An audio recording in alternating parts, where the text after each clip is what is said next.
Welcome back. I'm the candidate in all seats అంటూ ఉన్నారు మమతా బెనర్జీ. నేనే అభ్యర్థిని అనుకోండి 294 స్థానాల్లోనూ అంటూ పశ్చిమ బెంగాల్ ప్రజలకు పిలుపునిస్తూ ఉన్నారు. ఎందుకు సార్ తృణమూల్ వ్యూహం ఏంటి? మమతా ఎందుకు అలా అంటూ ఉన్నారు? మంచి తమిళ ఇచ్చారు. 294లో మమతా పోటీ. సో మనం 2 సీట్లలో పోటీ విజయ్, 2 సీట్లలో పోటీ పవన్ కళ్యాణ్ చదివాం మనం. అండ్ ఇప్పుడు ఏకంగా 2 సీట్లలో పోటీ కేసీఆర్, ఇవన్నీ మనకు తెలిసిన విషయాలే. కానీ ఇప్పుడు 294 సీట్లలో పోటీ అని అన్నారు. సో మీకు కొన్ని రోజుల ముందు గుర్తుండే ఉంటుంది శంకర్ గారు, మీరు చంద్రబాబు నాయుడు ఒక మాట అన్నాడు, మీ ముఖాలు చూసి ఎవడు ఓట్లేని అని. పార్టీ ఎమ్మెల్యేల కూటమి ఎమ్మెల్యే నన్ను చూసి, పవన్ కళ్యాణ్ చూసి, మోడీని చూసి ఓటేశారు అని. ఎమ్మెల్యేలకు చాలా సీరియస్ వాళ్ళకి, మీ మొహం చూసి ఎవడు వేయలేదు ఓట్లు మర్చిపోకండి అని. సో మీకు జగన్మోహన్ రెడ్డి అయితే ఏకంగా చెస్ లో ఇటు తీసి పెడతారు చూడండి. అలా ఇటు నటు పంపించడు, అటు ఇటు పంపించడు, ఇష్టం వచ్చినట్టు ఓ జిల్లా నుంచి ఇంకో జిల్లాకు పంపించడు. ఉన్నది నేను ఎవరిని పెడతా అల్లను వస్తారని. ఎన్టీ రామారావు అయితే ఇంకా చాలా ఘోరంగానే మాట్లాడు ఆ రోజుల్లో, నేను ఎవరిని పెట్టినా కొట్లేస్తాను అని. సో ఇది అంటే ఇప్పుడు కొత్తేమి కాదు, దేశం అంతటా ఉన్న ట్రెండ్ అని. అంటే ప్రెసిడెన్షియలైజేషన్ ఆఫ్ పార్లమెంటరీ డెమోక్రసీ అంటారు. మోడీ ఫినామినా కూడా అదే కదా. బీజేపీ లాంటి ideologic based party, cadre based party, even today అలాంటి పార్టీలో కూడా నీకు మోడీని చూసి ఓట్లు పడుతున్నాయి. అందుకే ఆర్ఎస్ఎస్ కూడా ఏం చేయలేని పరిస్థితి. మోడీ ఏది అనుకుంటే అదే ఆర్ఎస్ఎస్ ఓకే అనాల్సిందే తప్ప RSS cannot do anything. So ఆవేదన ఉండొచ్చు, ఆ గ్యాప్ వస్తుంది ఈ ఆర్ఎస్ఎస్కి మోడీకి మన వార్తలు చూస్తుంటే ఇందుకే. ఎందుకంటే Modi phenomena, national election studies కూడా చెప్తున్నాయి ఏంటి మీకు క్లియర్గా, 1/3 of BJP voters Modi voters, మోడీని చూసి ఓట్లేస్తున్నారు. సో ఇది ఇస్ ఏ రియాలిటీ. ఇప్పుడు కేసీఆర్ అనలేదో నేను సీట్లు మార్చాలంటే మార్చాల్సిందే, నన్ను చూసి ఓట్లేస్తారు. అంటే part of it is truth. అంటే పార్లమెంటరీ డెమోక్రసీ ప్రెసిడెన్షియలైజ్ అయిపోయినాయి, నాయకునికి చూసి ఓట్లేస్తున్నారు. అంటే మనది కూడా ద కింగ్స్ డెమోక్రసీ. ఇది పేరుకు డెమోక్రసీ, కానీ చంద్రబాబు నాయుడు చూసి టీడీపీ కొట్లేశారు, పవన్ కళ్యాణ్ చూసి జనసేన కొట్లేశారు. అది ఇదొక పార్ట్ వరకు నిజం. అంటే పబ్లిక్ ఇష్యూస్, పాలసీస్, పార్టీలు ఇవి పక్కకు పోయి వ్యక్తులను చూసి, ఆ వ్యక్తి చుట్టూ ఉన్న రాజకీయ సామ్రాజ్యం చూసి ఓట్లేస్తున్నారు. అందువల్ల బెంగాల్లో మమతా బెనర్జీ చూసి ఓట్లేస్తున్నారు నిజం. అందుకే ఆమె అప్పీల్ 294 సీట్స్ ఓట్లేదంటే. రాజకీయ నాయకులు ఎట్లున్నారంటే, వెనకడికి పెళ్లి కొడుకు పెళ్లి కూతురు తండ్రి అన్నట, పెళ్లి కూతురు తండ్రితో పెళ్లి కూతురు చెప్పారట, మీరు మా వాడిని చూడకండి, పెళ్లి కొడుకుని చూడకండి, వాళ్ళ తండ్రిని చూడండి, వాళ్ళ బామ్మర్దిని చూడండి, వీళ్ళని చూసి ఓట్లే అన్న.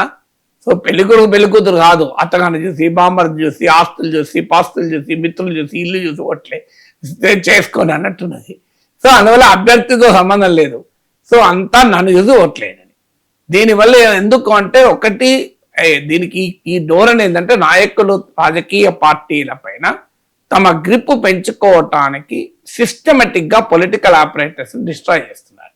అంటే రాజకీయ పార్టీ నిర్మాణాన్ని బలహీనపరుస్తున్నారు, తన నాయకత్వాన్ని, తన చుట్టూ నాయకత్వాన్ని.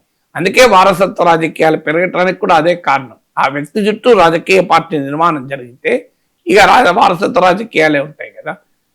ఈవెన్ ఆమ్ ఆద్మీ పార్టీ లాంటి క్లీన్ పాలిటిక్స్ మీద నచ్చే పార్టీ కేజ్రీవాల్ చుట్టూ నిర్మాణం జరిగింది.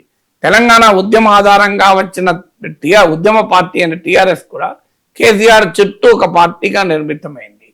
సో అందువల్ల మీకు రాజకీయ పార్టీల స్వభావాలే మారిపోతున్నాయి. కారణం నాయకులు తమ ఆధిపత్యం గురించి చేస్తున్నారు, డెలిబరేట్ గా పార్టీని వీకెండ్ చేసి తమను బలోపేతం చేసుకుంటున్నారు. రెండవది ఏంటంటే, ఎందుకు ఇలా మాట్లాడతారంటే, యాంటీ ఇన్కంబెన్సీ అనేది 2 లెవెల్లో ఉంటుంది. కాన్స్టిట్యున్సీ లెవెల్ యాంటీ ఇన్కంబెన్సీ, మీకు స్టేట్ లెవెల్ యాంటీ ఇన్కంబెన్సీ. ఇప్పుడు చంద్రబాబు నాయుడు కూడా మా ఎమ్మెల్యే అనడానికి కారణం అది. మీ మోహన్ చంద్రుడు ఒకటే లేదు అంటే ఎమ్మెల్యేల ఆగడాలు పెరిగిపోయాయి. వాళ్ళు ఏకఛత్రాధిపత్యంగా కాన్స్టిట్యున్సీలో వ్యవహరిస్తున్నారు. సో వాళ్ళ పట్ల ప్రజల్లో తీవ్ర వ్యతిరేకత వ్యక్తమవుతోంది. అందువల్ల ఆ వ్యతిరేకత నాయకునికి తగలకుండా ఉండటానికి చేస్తున్నారు. అయితే అన్ని సందర్భాల్లో నిజం కాదు. నాయకుని పట్లనే వ్యతిరేకత ఉన్నప్పుడు ఏం చేస్తారు, నాకు వైసీపీ రివ్యూలప్పుడు జగన్ పిలిచి ఒక్కొక్క ఎమ్మెల్యేని పిలిచి నీ పట్ల ఇంత వ్యతిరేకత ఉంది, సర్వేలో ఇట్లా వస్తుంది అట్లా వస్తుంది అని చెప్తున్నప్పుడు చాలా మంది ఎమ్మెల్యేలు నాకు కొంతమంది ఫోన్లు చేస్తున్నారు, సార్ ఏం చెప్పాలి సార్ మా జగన్ గారికి మా మీద అంటున్నాడు, ఆయన పట్ల వ్యతిరేకత చాలా ఎక్కువ ఉన్నది సార్, ఆయనకు అర్థమవుతలేదు అని.